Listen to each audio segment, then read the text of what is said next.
O tema de hoje é as 3 dimensões da revelação. Você pode repetir comigo? 1, 2, 3. As 3 dimensões da revelação. Eu já tenho 10 dias que eu tenho caminhado, todos os dias. Amém. 4 quilômetros, 5 km. Amém, amém. E num desses dias, o Senhor ministrou ao meu coração sobre os problemas que nós temos enfrentado nesse tempo chamado hoje. E eu quero compartilhar com você a revelação de Deus, aquilo que Deus já tem ministrado à minha vida nessa noite. O texto para leitura se encontra em Hebreus, capítulo 1. Nós estaremos lendo o verso 1 e 2. Hebreus, capítulo 1, verso 1 e 2, está projetado também aí na tela.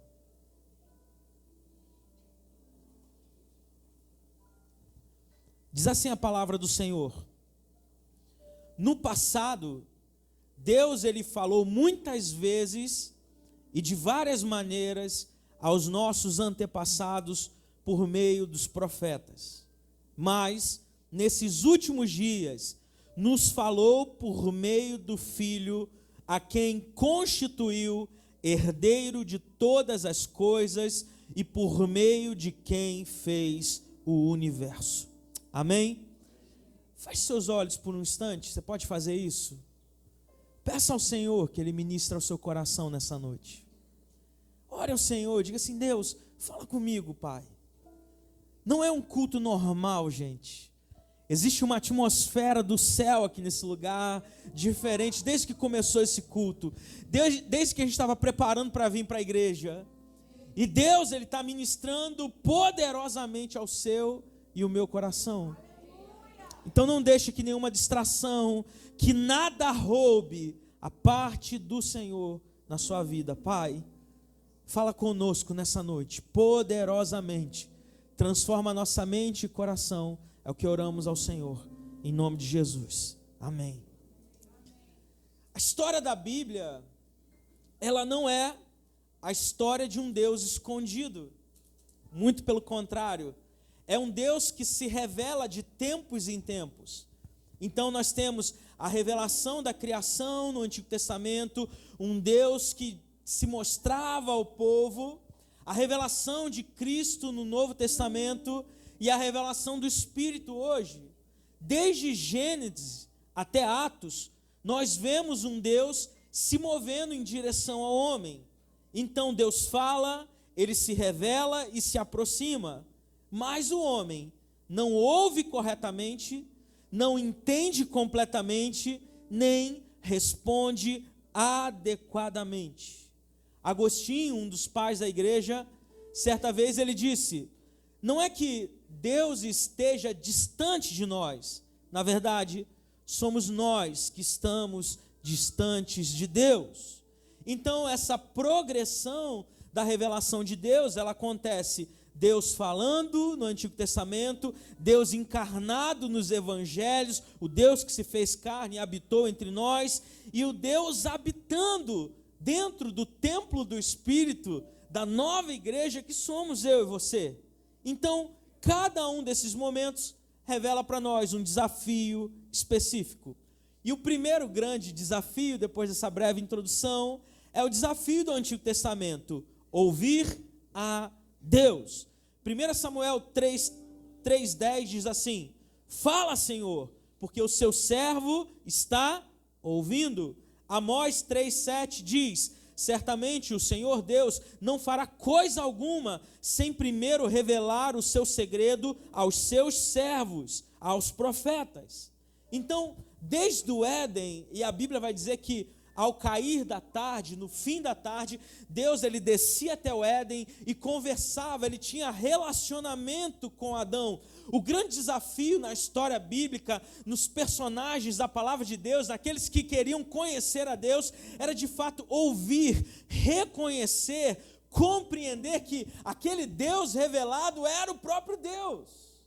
Você já esteve num lugar distante, longínquo, e você ouviu a risada de alguém. Eu tenho um amigo chamado Felipe Ian. Ele tem a pior risada possível. E eu podia estar longe, eu podia estar num shopping, eu podia estar na rua, num campo de futebol. E eu ver, rapaz, Ian chegou, ele está aí. Por quê? Quando você conhece alguém, quando você tem uma expectativa sobre alguém, você enxerga naquela pessoa, naquele homem, naquela mulher, alguém que é relevante, que é próximo a você. Então, Deus no Antigo Testamento, ele se comunicava de forma externa. Ele levanta profetas, sonhos, visões, sinais. Mas essa revelação ainda era fragmentada, progressiva e seletiva. As pessoas ouviam uma parte da revelação, eles não tinham a Bíblia na mão, eles não tinham o pleno conhecimento de Deus, eles não entendiam tudo. Nem todos ouviam diretamente, porque essa visão, essa fala era mediada.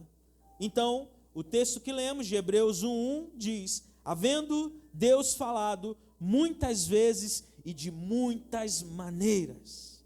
O problema não era a voz, mas sim a postura. Deus sempre falou, mas nem todos estavam dispostos a ouvir. Isaías 6:9 vai dizer: ouvindo, ouvireis, mas nunca entendereis.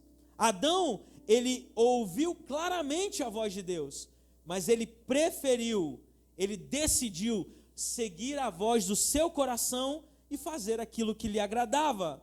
Noé, conhecido como o pior pregador da história, ele pregou anos e anos e ninguém converteu. Ele ouviu algo absurdo, então obedeceu. Saul, ele ouviu parcialmente e por isso perdeu o reino. Davi ouviu, caiu, mas se arrependeu. Então, a grande questão é que ouvir não está diretamente ligado a obedecer a alguma coisa. As nossas amadas crianças, departamento infantil, kids, elas subiram, foram arrebatadas, amém? Estão lá na salinha delas. Mas elas são uma bênção, sim ou não, amados? Você fala assim: meu filho, se arrume para ir para a escola. E automaticamente o que ele faz? Coloca a roupa e vai, não é? Amém? Meu filho, está na hora de dormir, amado. Deita. Ele faz o quê? Pega o pijaminha dele e dorme. Deita e dorme. Amém, amados? Deixa eu fazer outra pergunta aqui. Quem foi uma criança atribulada, aperreada na infância? Levanta a mão assim para me ver, ó. Muita gente está colhendo castigo, aleluia. Ai, porque é difícil, você fala com a criança: menino, sai do celular, sai do vídeo. Ele continua ali preso, porque ouvir não é obedecer. A gente chega para uma ovelha e dá um conselho: meu filho, minha filha, eu acho que esse caminho é um caminho de morte, sai dele, vai por outro. Ele ouve, ele absorve, mas nem sempre, de fato, ele está compreendendo aquilo que você está falando para ele. Às vezes, irmãos, a gente está pregando, e quem é pregador sabe muito bem disso, você tem a mensagem que você prega e a mensagem que o povo recebe. Às vezes você está pregando uma coisa específica, a pessoa recebeu em outro canto, entendeu outra coisa, porque nem sempre ela está conectada àquilo que ela de fato ouviu. Mas o que a palavra nos orienta? Sejam praticantes, não apenas ouvintes. Tiago 1:22. Então, eu tenho que receber, eu tenho que obedecer e eu tenho que cumprir aquilo que Deus já programou para a minha história. Porque Deus não está à procura de ouvintes curiosos, mas de obedientes comprometidos. John Piper falou essa frase. Quem recebe uma instrução médica, um diagnóstico, uma lista de remédios, você tem que tomar de 8 em 8 horas, uma vez por dia, e você não cumpre aquilo, não funciona, você tem que cumprir. Então eu pergunto para você: você tem exposto a sua vida à voz de Deus ou apenas ao barulho do mundo? Você seleciona aquilo que você obedece? Você negocia com Deus aquilo que Ele já deixou claro? A W. Tozer vai dizer: metade da obediência ainda é desobediência por completo. Às vezes nós queremos cumprir apenas uma 10ª parte, 1/3, metade daquilo que Deus... Não. Deus quer a sua vida por completo, amém? A segunda grande revelação, se o problema do Antigo Testamento era ouvir a Deus, no Novo Testamento o desafio é compreender Jesus. Marcos 9:32 diz: contudo, eles não entendiam o que ele queria dizer e tinham receio de perguntar-lhe. Dá uma olhada aí para o seu vizinho, aquela olhada amorosa para ele. Olha quanta gente bonita e inteligente do seu lado. Inteligente, amém? Amém. Porque, irmãos, ouça isso. Para mim, desculpa falar isso, tá gravando, né, agora, né? Mas para mim, os discípulos eram meio burrinhos, não era? Jesus falava. Eles estavam 3 anos ao lado de Jesus, e quando Jesus falava de coisas profundas, eles não entendiam. Enquanto Jesus estava falando de salvação, do reino dele, eles estavam brigando assim, mas quem vai sentar à direita de Jesus? Quem vai ter autoridade? Quem vai ter o poder? Eles não estavam em sintonia, eles não estavam muitas vezes na mesma página. Jesus veio para os seus, mas os seus não o receberam. João 1:11. Em Lucas 24:25 ele diz: como vocês custam a entender? Agora, Deus ele não está falando, como no Antigo Testamento, apenas por intermédio de palavras. Não. Deus ele está falando de maneira visível, tocável, audível, porque o Verbo se fez carne. Porque Cristo habita corporalmente toda a plenitude da divindade. Colossenses 2:9. Eles viram Jesus, mas eles não conseguiram discerni-los. Os fariseus tinham a Bíblia, a tradição, o conhecimento, mas eles não reconheceram Deus diante deles. O problema todo é que proximidade não garante revelação. Os discípulos andaram com Jesus, mas muitas vezes não entenderam, não compreenderam. Sabe por quê? Porque às vezes nós só enxergamos aquilo que nós queremos ver. A gente vai para algumas situações, talvez muito apaixonado, e a gente pensa assim, vai acontecer do jeito que eu estou sonhando, do jeito que eu estou imaginando, vai ser dessa forma, desse jeitinho. E o Messias que eles aguardavam era um governante, era alguém que ia dominar as tropas de Israel e libertar Israel do domínio romano, dos cativeiros, ia mudar a política, ia ser um governador, um presidente, um prefeito, ia mudar a história. E Jesus ele estava mais interessado em salvar as almas daqueles homens. Ele não era um Messias político, bélico, mas um Salvador sacrificial. Então, expectativas erradas distorcem a revelação de Deus. Chesterton, um teólogo católico, ele vai dizer que o maior obstáculo para reconhecer a verdade não é a ignorância, mas sim o preconceito.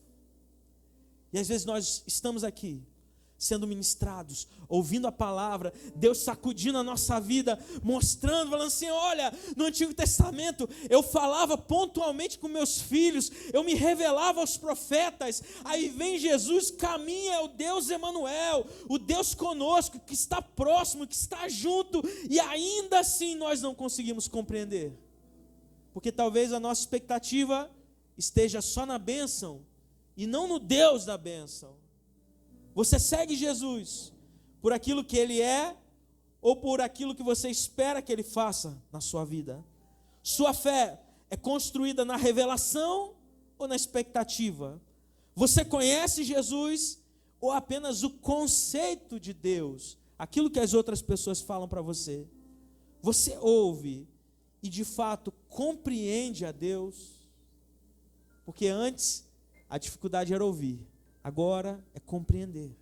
Deus ele se manifesta e a criação, aguarda a manifestação dos filhos. Mas Deus manifesta, eu olho para a plenitude, eu olho para os céus que proclamam essa glória de Deus. Eu venho num culto como esse, eu ouço a palavra, eu ligo minha TV, eu boto no YouTube, eu ouço uma música, eu pego a minha Bíblia, abro ela e começo a ler, a destrinchar, eu leio um livro. Deus ele está se revelando o tempo todo.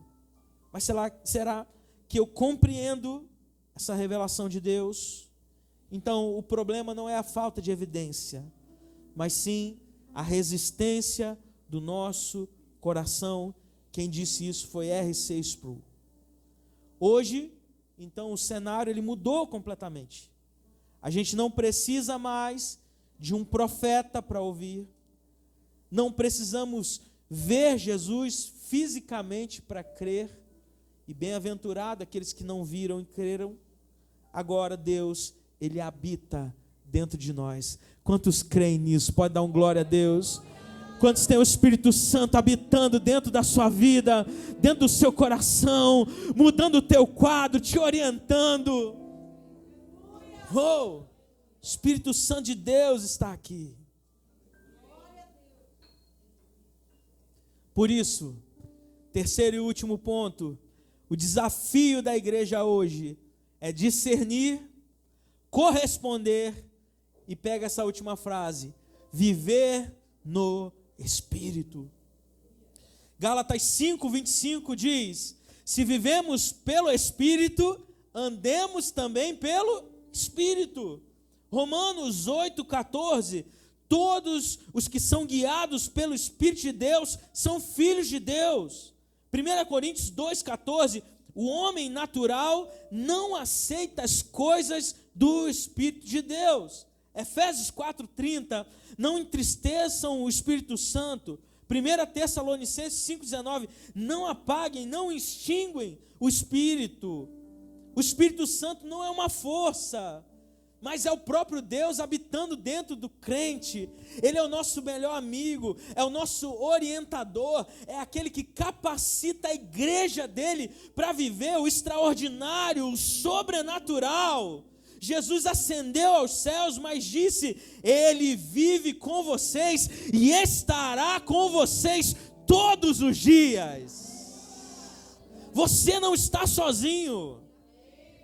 Por mais que você se sinta sozinho, o Espírito Santo, ele habita dentro de cada um de vocês. Então o problema hoje não é a falta de acesso. Tem Bíblia disponível, tem o Espírito habitando, tem o Evangelho pregado, e ainda assim vemos pouca transformação. Nunca tivemos tantas Bíblias, mas tão pouca vida bíblica.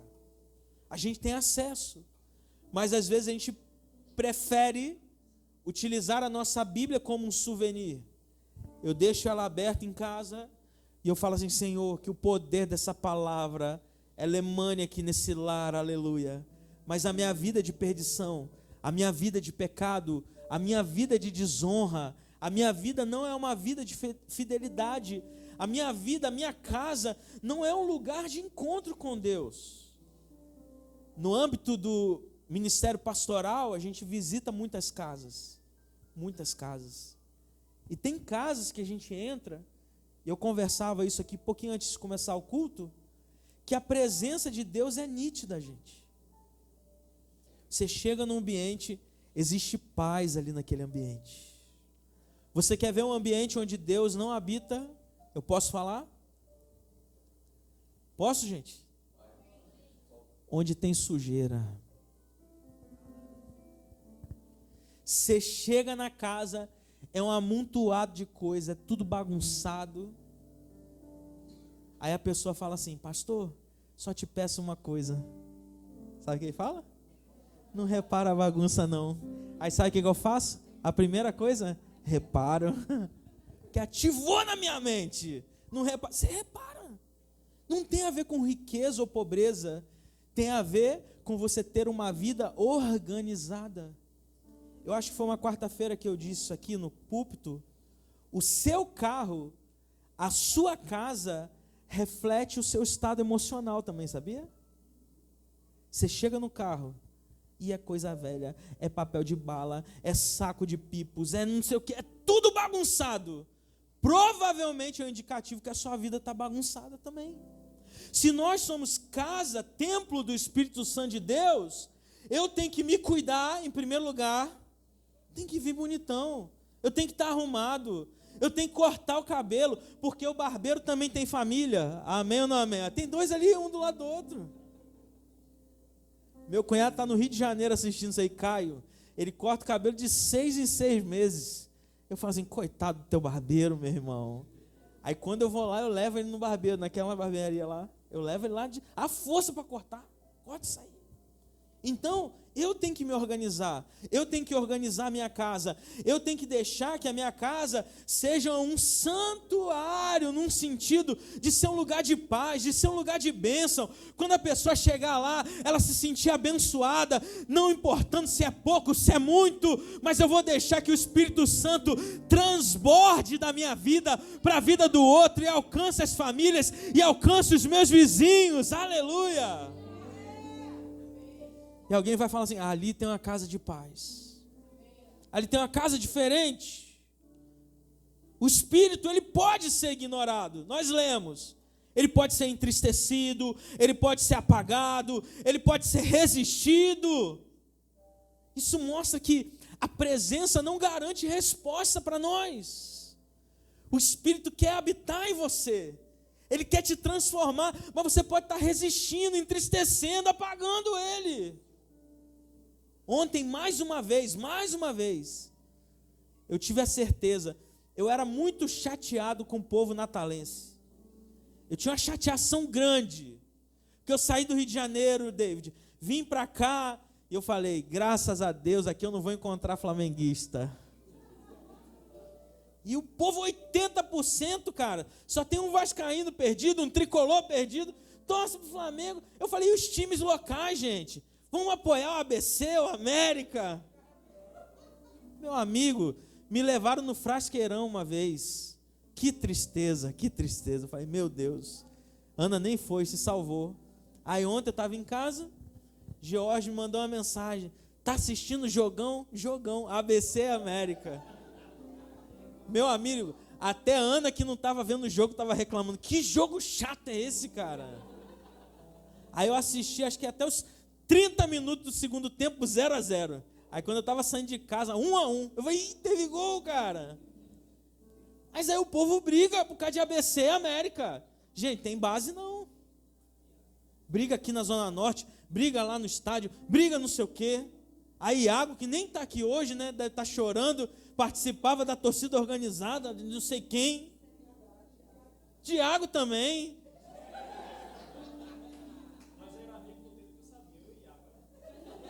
Tiago, vamos lá. Você não tinha que fazer não, cara. Amigo. Triste, triste. E com isso, a gente vai deixando o que é principal na nossa vida para colocar coisas secundárias lá. No lugar do Espírito, no lugar de Deus. No lugar da gente entender propósito, a gente vai viver um dia como qualquer um outro. Achando que isso de fato vale a pena. Por isso nós temos que ter o discernimento espiritual. Quem é espiritual, julga, discerne todas as coisas. 1 Coríntios 2,15. Então, o grande problema da igreja moderna não é a heresia explícita, mas é a falta de discernimento. Eu estava ouvindo uma mensagem hoje, encerrando a conferência de impacto, lá de Orlando. Quem pregou foi o pastor Décio, pai do apóstolo. Ele estava pregando, acompanhando a mensagem de manhã, e ele contou a história que, há muitos anos atrás, ele foi pastorear no interior, e pegou uma pequena igreja, e a igreja não crescia, não desenvolvia, e ele recebeu uma lista, um caderno como a gente tem, com o nome de todo mundo. Ele começou a visitar o povo, ia na primeira casa, a pessoa falava assim, não, eu já estou em outra igreja, estou congregando. Ele, amém, amém, até que ele foi na casa dos líderes, dos ministros de louvor da igreja. Aí ele falou, quando chegou lá, na prateleira, só tinha livro de satanismo. Eita! Aí ele olhou aquilo, orou a Deus, pediu discernimento a Deus, porque ele precisava viver no Espírito para compreender, e falou assim, amados, eu queria dar uma folga para vocês. Aí ele falou, mas a gente não está cansado não, pastor, pode deixar. Aí ele falou assim, diabo não cansa, né? Ele falou, não, vamos dar uma folga, vamos deixar, a gente está chegando, vai organizar. Trouxe da família dele, a filha dele para estar ministrando um tempo. Falou que em 2 domingos, ele orou, buscou o direcionamento de Deus, e esse casal nunca mais pisou na igreja. E a igreja viveu um crescimento extraordinário. Quantos entendem o que eu quero dizer? Amém? Você precisa discernir quem são seus amigos do trabalho, quem você está deixando entrar na sua casa, na sua vida, o que está fazendo a sua mente, quem está semeando no seu coração. Talvez essas pessoas, talvez essa circunstância não seja o melhor para a sua vida. Discernimento nada mais é do que a capacidade de distinguir entre o que é certo e aquilo que é quase certo. Essa é do Spurgeon. Porque às vezes a gente acha, não, isso aqui é quase legal, isso aqui é quase uma heresia, isso aqui é quase, parece. O diabo é o pior imitador que tem. Ele tenta ser igual a Deus, mas ele não consegue ser Deus.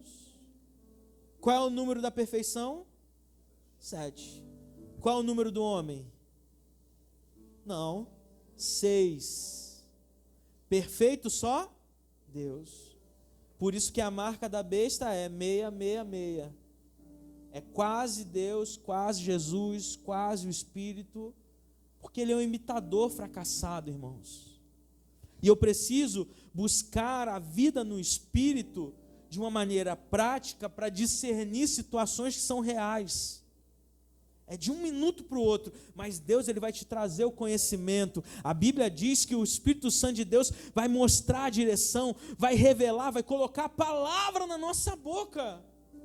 Mas isso não é mágico, não é osmose, assim, ó, vou colocar a Bíblia perto da cabeça e vai... Não, eu tenho que estar lendo, eu tenho que estar buscando, eu tenho que estar com o ouvido atento para compreender o que o Espírito está fazendo. Gálatas 5,16... e a gente já está caminhando para o final, vai dizer, vivam pelo Espírito, e de modo nenhum satisfarão os desejos da carne. Se você quer se libertar de um vício, de um pecado, de um mau hábito, se você quer reprogramar a sua mente, o cérebro tem uma capacidade de neuroplasticidade, de mudar hábitos. Isso pode levar 21 dias, pode levar 4 semanas, 8 semanas, 1 ano. Mas isso envolve o que, pastor? Decisões diárias, sensibilidade, mortificação da carne. Aquilo que talvez eu queira fazer, aquilo que é maravilhoso, que me dá prazer, mas isso me afasta de Deus, então eu deixo de lado o cultivo do fruto do Espírito Santo na minha vida. Eu tenho que amar mais, eu tenho que ser mais benigno, eu tenho que ter mais domínio próprio, eu tenho que ter mais tanto de coisa. O Espírito Santo, ele não habita em nós para ser ignorado, mas para ser obedecido. John Owen disse isso. Eu entendo, numa síntese final, que no Antigo Testamento, nós já vimos o desafio qual era no Novo e também hoje com o Espírito Santo. Agora eu faço perguntas para você. Você tem comunhão com o Espírito ou apenas um conhecimento teórico dele? Você percebe quando ele te incomoda? Você ajusta a sua vida quando ele fala com você? A geração do Antigo Testamento precisava aprender a ouvir a Deus, os discípulos a entender Jesus, mas a nossa geração precisa aprender a obedecer o Espírito Santo que mora, que habita dentro de cada um de nós, amém? Nunca houve tanta revelação, nunca houve tanto acesso, mas também nunca houve tanta distração. Vivemos a geração mais bem formada da história, mas a menos transformada. Porque o inimigo da espiritualidade não é a ignorância, é a distração. Dallas Willard. E no próximo domingo a gente vai ver as armadilhas de Satanás para nos distrair. Mas hoje é dia da gente buscar ao Senhor. Hoje é dia da gente semear no reino. Hoje é dia da gente entender que aquilo que de fato nós fazemos com verdade, com vida, transforma ambientes reais. Uma vez um agricultor, ele saiu a semear, a plantar sementes. Só que ele não tinha um conhecimento de qual semente ele estava plantando. E quando começou a germinar, começou a brotar, ele descobriu que era jiló. Ele esperava morangos, mas ele não conhecia. E jiló não agrada a todo mundo. Sabe o que isso nos ensina? Que só é possível colher aquilo que nós semeamos. Às vezes você está aqui hoje, esperando em Deus colher muitas coisas, bênçãos, dons espirituais, resposta. Mas o que você tem semeado na sua vida? Quem você tem ouvido? Qual revelação você tem buscado? Eu quero te dizer que o Senhor, Ele se encontra nesse ambiente. E às vezes não vai ser no furacão, não vai ser no terremoto, mas vai ser na doce brisa, na doce voz do Espírito Santo, que está sendo ativado dentro de você, que você está dando liberdade ao Espírito, que você está dizendo assim: Espírito Santo, dirige a minha vida, Espírito Santo, eu quero andar contigo, Espírito Santo, tu és o meu melhor amigo. Bom dia, Espírito Santo, o que nós vamos fazer juntos hoje? Vamos saquear o inferno, vamos romper, vamos avançar, vamos crer no milagre, porque nós somos o templo do Espírito de Deus.